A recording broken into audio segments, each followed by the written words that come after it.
2.61 kilo ohm. ये तो actual value हो गई, हमें टेस्ट करना है। तो 2.61 किलो ओम को चेक करने के लिए हमारे पास कौन कौन सा डाटा है? 200 ओम, 2000 ओम। तो 2000 ओम बराबर 2 किलो ओम, लेकिन ये कितना है? 2.6 ओम। तो हमें किस पे जाना होगा? 20 किलो ओम पे। तो हम अपने रोटरी को कहाँ घुमा देंगे? 20 किलो ओम पे। आगे 20 किलो ओम। अब अगर हम इसकी चेक करें वैल्यू, टेस्टेड वैल्यू, तो कितनी आएगी मालूम है? 2.61 किलो ओम आना ही चाहिए, और आएगा भी 100%। 2.CM ट्रेनिंग सेंटर में आपका स्वागत है। आज हम लोग बात करेंगे ना, अभी तक तो हम लोग पढ़े सेंसर, वाल्व, वायरिंग। अब इस वायरिंग को वोल्टेज आता कहाँ से है? हर जगह हम लोगों ने पढ़ा सिग्नल सेंड टू ECM। कोई सा भी सेंसर पढ़े तो सेंसर क्या करता है? ECM को सिग्नल देता है, और ECM उसके हिसाब से एक्चुएटर को सिग्नल देता है काम करने के लिए। तो अगर मान लीजिए कि हमारी वायरिंग में फॉल्ट नहीं आए, हमारा सेंसर फॉल्टी नहीं है, उसके बाद हमारा एक्चुएटर फॉल्टी नहीं है, तब हमारा क्या फॉल्टी हो सकता है? ECM बोर्ड फॉल्टी हो सकता है।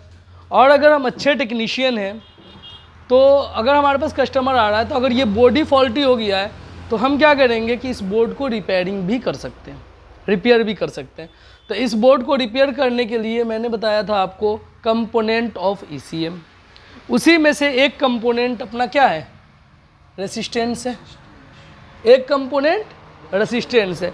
तो अगर हम इसके सारे कंपोनेंट के बारे में जान जाएं, सारे कंपोनेंट को हम कैसे चेक कर सकते हैं वो जान जाएं, हम किस पिन आउट से कहाँ पहुँच सकते हैं अगर वो जान जाए, तो हमारे लिए रिपेयरिंग करना आसान हो जाएगा कि नहीं हो जाएगा। तो आइए हम जानते हैं कि रेसिस्टेंस होता क्या है, कैसे हम पहचानेंगे इसको। रेसिस्टेंस वह कंपोनेंट है जो किसी भी PCB बोर्ड, PCB मतलब प्रिंटेड सर्किट बोर्ड में लगा होता है, चाहे वो ECM का हो, BCM का हो, EPS का हो, या कोई सा भी PCB बोर्ड आ जाए, उसके अंदर ये लगा रहता है। और इसका काम है ओवर वोल्टेज को ड्रॉप करके, एक्स्ट्रा वोल्टेज जो आ रही है उसको ड्रॉप करके किसी भी PCB की मेन IC को बचाना। मेनली क्या है? रेसिस्टेंस सस्ता होता है, IC कॉस्टली होता है। तो IC को सेफ रखने के लिए रेसिस्टेंस का यूज़ किया जाता है, ओवर वोल्टेज को ड्रॉप करने के लिए रेसिस्टेंस का यूज़ किया जाता है, इंजेक्टर को स्विचिंग करने के लिए रेसिस्टेंस को यूज़ किया जाता है।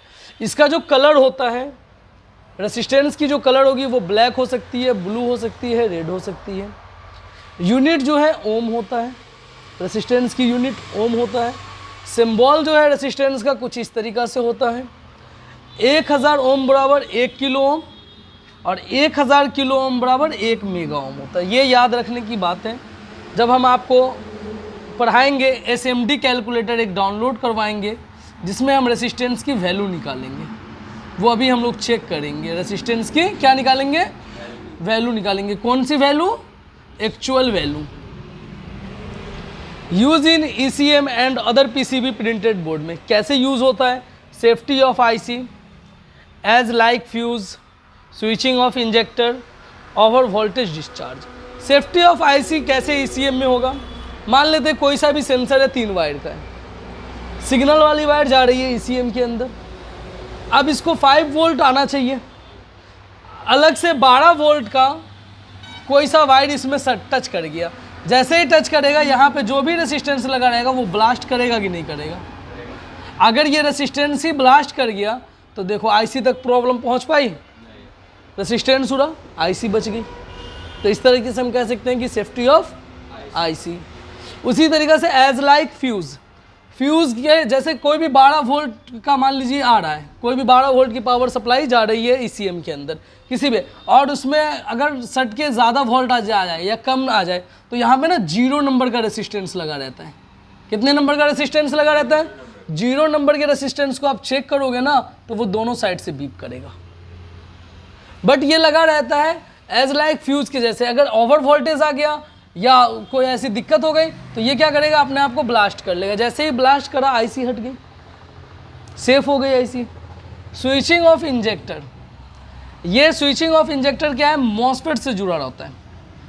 ये एक मॉसफेट है। मॉसफेट में 3 पोल होते हैं। एक ड्रेन होता है जिसको D से जानते हैं, एक गेट होता है जिसको G से जानते हैं, एक सोर्स होता है जिसको एस से जानते हैं। तो गेट ऑलवेज कनेक्ट विथ किससे? रेसिस्टेंस से। ये चीज़ को याद रखिए हमेशा, gate always connect with resistance, source connect with ground. Source किससे कनेक्ट होगा? ग्राउंड से। किसके ग्राउंड से मालूम है? कैपेसिटर के ग्राउंड से। तो स्विचिंग ऑफ इंजेक्टर का काम ऐसे होगा। क्लियर? ये क्लियर हुआ?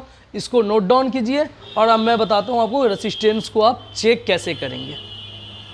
देखो इस CCM पे हम लोग अभी चेक करेंगे। SMD कैलकुलेटर डाउनलोड हो गया, इस तरीक़ा से दिखेगा, यहाँ दिखेगा, इसको खोल लिए। अब कोई सा भी रेसिस्टेंस नंबर आप बताओ। तो जैसे ये पहला वाला रेसिस्टेंस, ये 2611 है, तो रेसिस्टेंस नंबर क्या हो गया? 2611। तो मैं इसमें डालूंगा, क्या डालूंगा? 2611। कितनी वैल्यू आई बताओ? 2.61 किलो ओम। ये तो एक्चुअल वैल्यू हो गई, हमें टेस्ट करना है। तो 2.61 किलो ओम को चेक करने के लिए हमारे पास कौन कौन सा डाटा है? 200 ओम, 2000 ओम। तो 2000 ओम बराबर 2 किलो ओम, लेकिन ये कितना है? 2.6 ओम। तो हमें किस पे जाना होगा? 20 किलो ओम पे। तो हम अपने रोटरी को कहाँ घुमा देंगे? 20 किलो ओम पे। आगे 20 किलो ओम। अब अगर हम इसकी चेक करें वैल्यू, टेस्टेड वैल्यू, तो कितनी आएगी मालूम है? 2.61 किलो ओम आना ही चाहिए, और आएगा भी 100%। 2.51 डैट मीन्स ओके। 10% का जो ये है एरर रहेगा। 2.51 ये किस कैटेगरी में आएगा? ओके। क्यों? क्योंकि ये इंटीग्रेटेड बोर्ड से लगा हुआ है। क्लियर? अगर आप इसको बाहर निकाल के टेस्ट करते हैं, इसको डिसोल्डरिंग कर देते हैं, हम बाहर निकाल लेते हैं, बाहर निकालने के बाद जब इसको टेस्ट करेंगे आपकी वैल्यू इतनी ही आएगी। क्लियर? चेक करने का तरीका पता चला? इसी तरीका से बैठ के सब एक एक ECM उठा लीजिए और सारे रेसिस्टेंस को चेक करके मुझे दिखाइए। ठीक है?